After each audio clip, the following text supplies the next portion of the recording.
Here he is with Ellis from Die Hard. In front of, by the way, a is that a, what do you think, green screen bookcase? I can't tell if that's like real and just blurry. It looks like it. It looks like a green screen bookcase. And I love the fact that this dipshit, that Don Jr.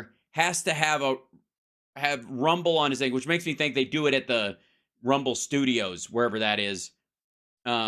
He's got a fucking Rumble mic brick. That's fucking amazing.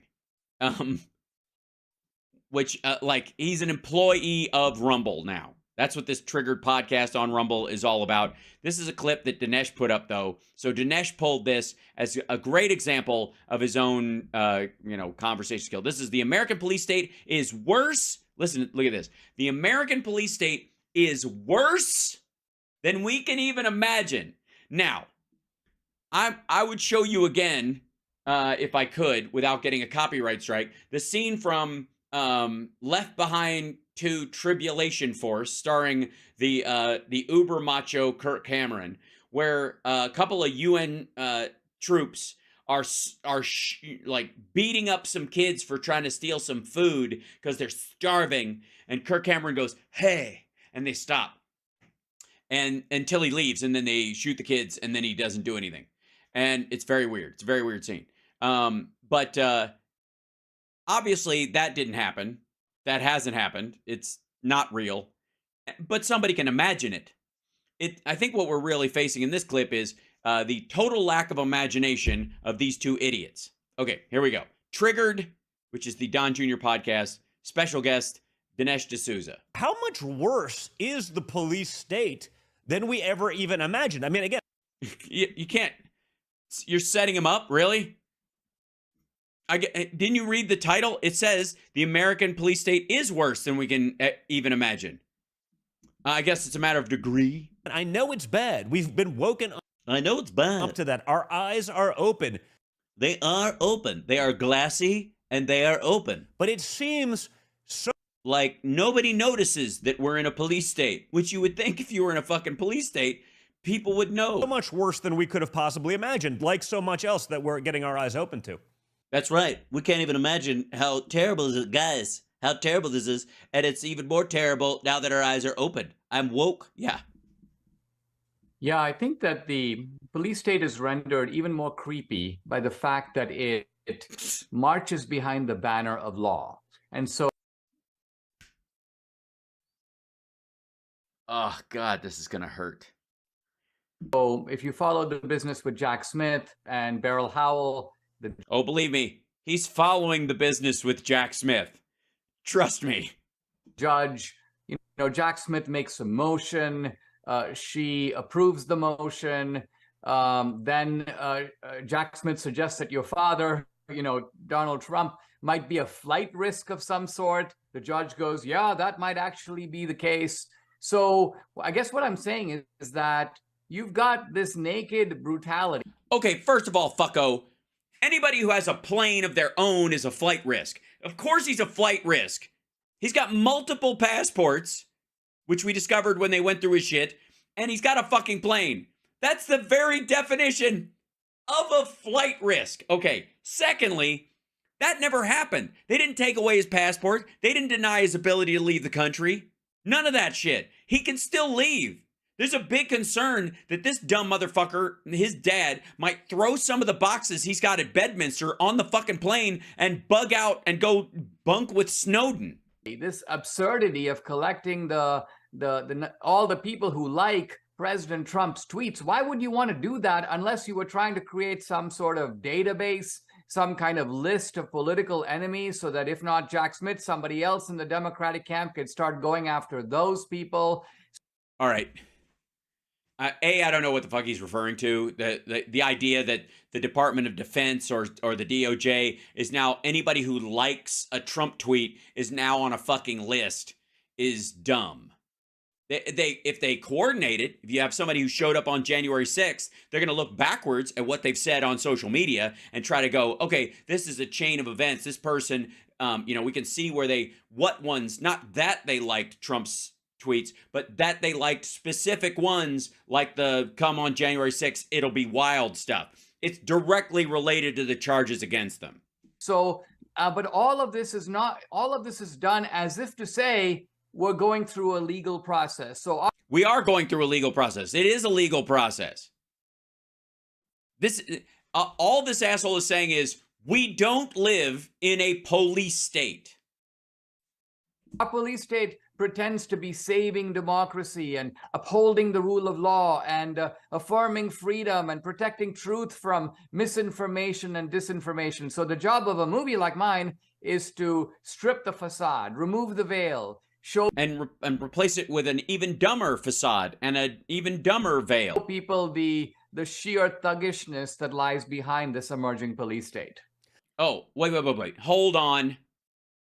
It can't be worse than we ever imagined and still be emerging. I'm sorry. My imagination is much better than that. I can imagine like the Boston Dynamics drone dogs with I don't know, syringes on them that can inject either poison or knockout drops into you that climb up on you and go and sneak in people's rooms, and they can like send a little EMP pulse that shuts down your I don't know, your ADT system or your Simply Safe or your fucking Ring system, and so you can't see them coming, and then flying drones that come in and gas everyone, and or Terminators. I can imagine all of that, and you're saying it's emerging and it's worse than that, but it isn't there yet, but it's still here, but it's just you're not noticing. It's just because the...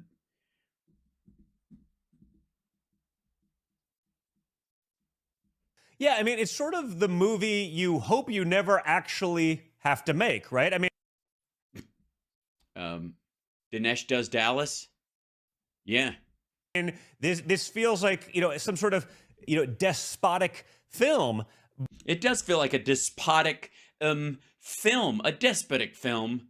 It does feel like that.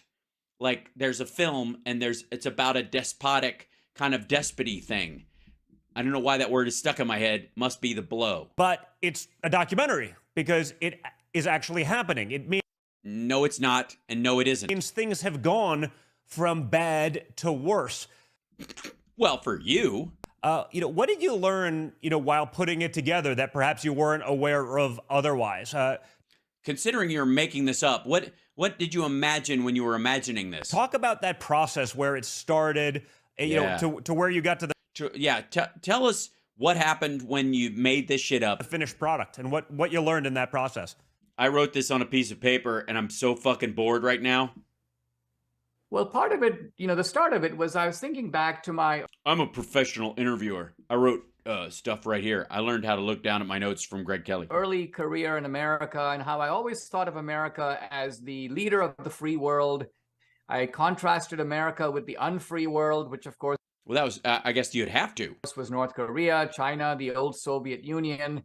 And then I said to myself, well, aren't we basically them? Let's make a list of the defining characteristics of these tyrannical societies, these police states around the world.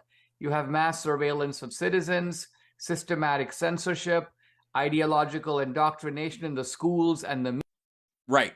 None of this shit is happening in the United States. Media. You have criminalization of political differences, the attempt to lock up the leader of the opposition party. You have political... Yeah, no. In the other countries... They just push them out a fucking window, or they lock them up for being the political opposition.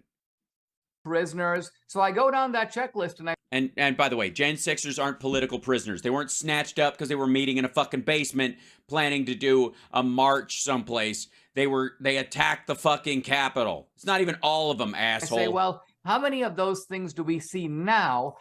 None. Here in the United States? And none. The answer, dismayingly, is all of them, to one degree or another.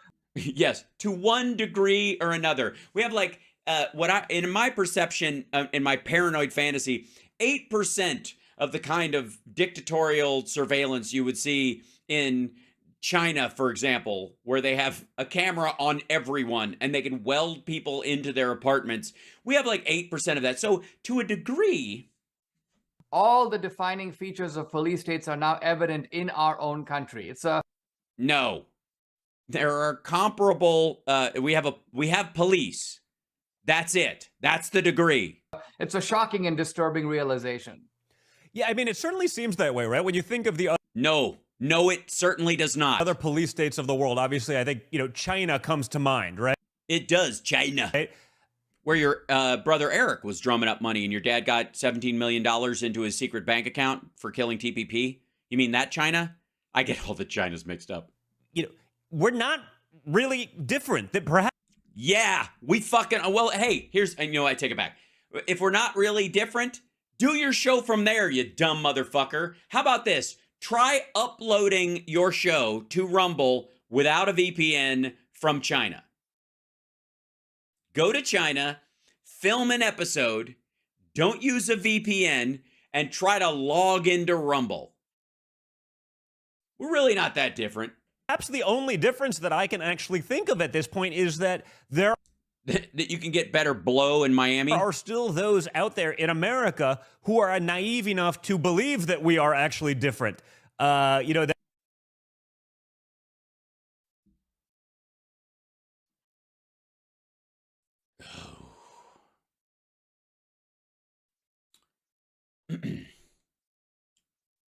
Look, for all the shit that these assholes give Anthony Fauci, for example, I'd like to remind everyone that the doctor that discovered effectively, or that tried to raise the alarm about COVID-19 in China is dead because he was shut down and forced to work without proper equipment in a COVID ward, effectively caught it and died. Because, and by the way, that's if you believe the Chinese story about it. That's if you believe he actually died from the sickness. We are the constitutional republic that everyone says we are. It's like, no, we're not. We're actually living in that same police state. No, actually, you're not. So, which probably. Well, I beg your pardon. We're not. You are, because you're just getting caught criming. And I'm sure the mob felt the same fucking way. It makes it worse because, until guys like you are making movies like this, or guys. Yeah, before that happens, we don't even know we're living in a police state. We're too busy doing shit all the time and not having a problem. Like me are calling it out, or they see what's going on to my father. You're living in. What's going on to my father? In a world, through rose-colored glasses. We're looking at a prism that is painting a much more beautiful picture than what actually exists. What are the sort of police state tactics that you expect to see in the next year that lead up to this? Yeah, tell us what. And obviously, none of this shit is actually happening. So tell us what's gonna happen. Worst case scenario, so I don't look like a complete paranoid fuckwad sitting here blathering about this. Help me fill this in with content. I don't even understand these questions. Selection, because I imagine there's going to be a lot of them, and a lot that. Well, again, to you haven't been talked about. Yeah, we're looking through rose-colored prism glasses yet, or haven't been done yet. Beyond the lawfare, what they're trying to do to my father currently. Absolutely. Look, we are not a full-fledged police state, because if we were, I couldn't make a movie called Police State. Weird. Yeah, that had occurred to me.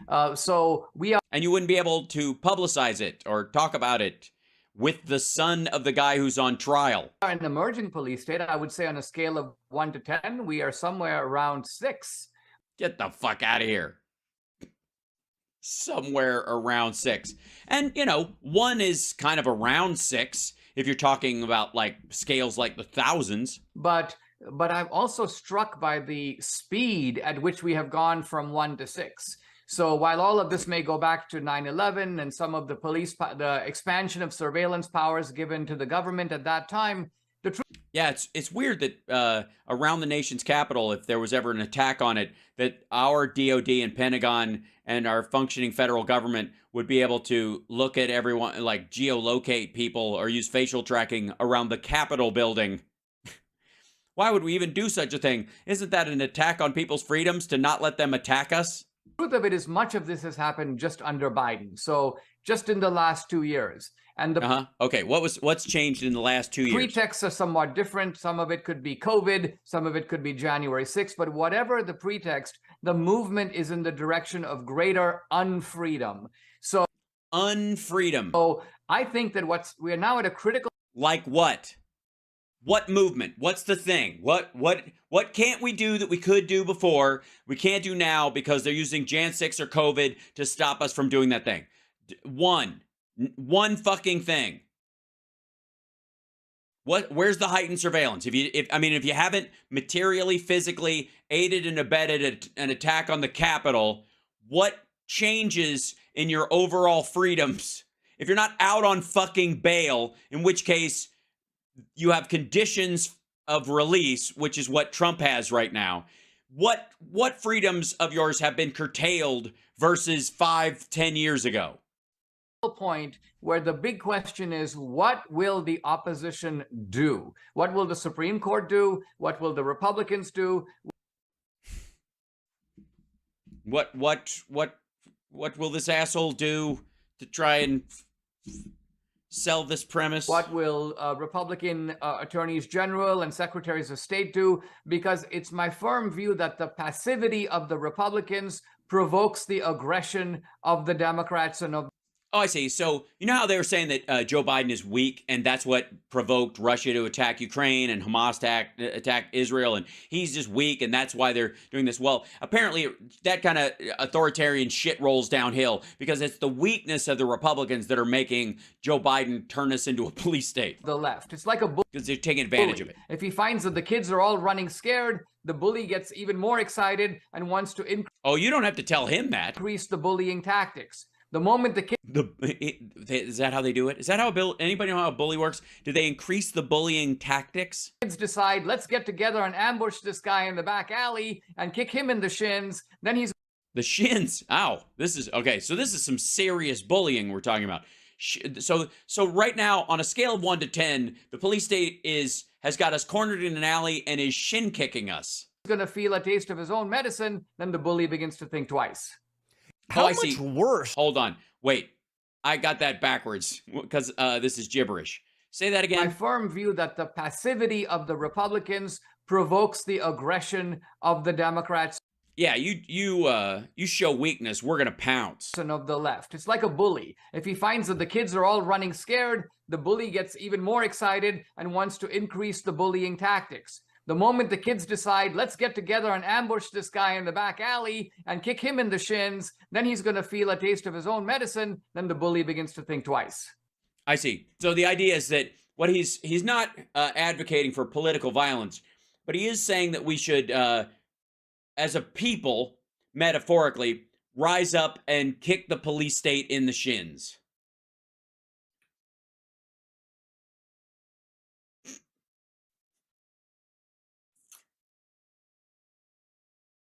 Ugh.